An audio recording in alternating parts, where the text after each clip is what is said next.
संत एकनाथ महाराज यांच्या घरी खरोखरच भगवान श्रीकृष्ण हे 12 वर्ष श्रीखंडेच्या रूपाने पाणी भरत होते काय?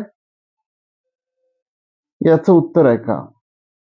कुणीतरी ब्राह्मण संत एकनाथ महाराज यांचे घर शोधत शोधत फार लांबून आला होता. नाथांच्या दारात आल्यावर त्याचा अवघा शीन निघून गेला. त्याच्या मनात एक अधीरता, उत्कटता दाटून आली होती. घरात गेल्यावर नाथ दिसताच त्या ब्राह्मणाने त्यांचे पाय धरले.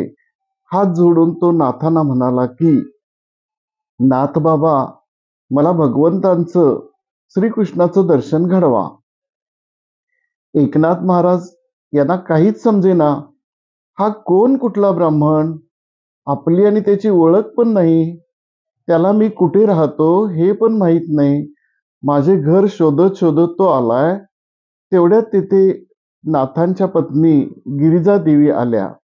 त्यांनी पण तो ब्राह्मण नाथांना काय म्हणत आहे ते ऐकले होते. नाथांनी त्याला उठवून जवळ घेतले, पण तो ब्राह्मण मात्र एकच वाक्य परत परत म्हणत होता, नाथ बाबा, मला भगवंताचं, श्रीकृष्णाचं दर्शन घडवा. त्या ब्राह्मणाची नजर घराचा कानाकोपरा शोधत होती. नाथांनी त्याला मंचकावर बसवले. स्वतःच्या हाताने त्याचे पाय धुतले. तोपर्यंत गिरिजा देवीने गुळ पाणी आणलं. ते पाहून त्या ब्राह्मणाचं मन भरून आलं. तो पटकन खाली बसून नाथांचे पाय धरून त्यांना म्हणाला की, नाथ बाबा, मला 15 दिवसापूर्वी दृष्टांत झाला. भगवान श्रीकृष्ण माझ्या स्वप्नात आले आणि मला म्हणाले की, मी एकनाथ महाराज यांच्या घरी गेली 12 वर्षे झाली श्रीखंडेच्या रूपात राहत आहे. आता माझी इथून जायची वेळ झाली आहे. तुला जर माझे दर्शन घ्यायचे असेल तर तू एकनाथ महाराज यांच्या घरी ये. नाथ बाबा, मला सांगा ना, 12 वर्षे तुमच्या घरात भगवान राहत होते, ते कुठे आहेत? हे ऐकून गिरिजा देवींची शुद्ध हरपली. नाथ देहभान विसरले. प्रत्यक्षात देव आपल्या घरात गेल्या 12 वर्षापासून पाणी भरत होता.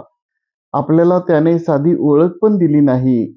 इकडे या ब्राह्मणाच्या स्वप्नात जाऊन 15 दिवस अगोदर त्याला सांगितले, तो श्रीखंड्या कालच घरी जाऊन येतो असे सांगून निघून गेला होता.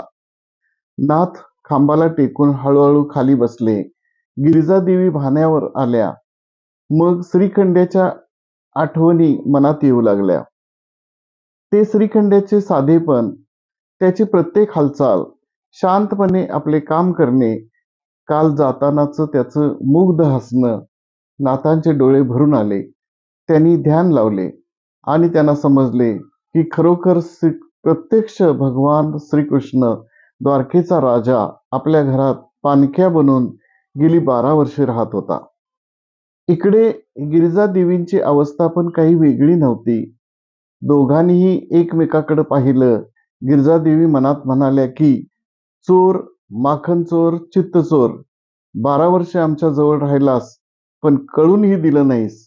इतक्या वर्षात तू आमच्यावर अपार माया केलीस. नाथ खांबाला धरून उठले. त्यांनी रांजण पाहिला, त्याला स्पर्श केला. श्रीखंड्यानं 12 वर्षे खांद्यावरून वाहिलेली कावड पाहिली, तिला स्पर्श केला. नाथांच्या डोळ्यातून पाणी वाहू लागले. श्रीखंड्या जिथं जेवायला बसायचा, जिथं विश्रांती घ्यायचा, नाथ श्रीखंड्याचा स्पर्श जिथं जिथं झाला तिथं तिथं हाताने स्पर्श करू लागले.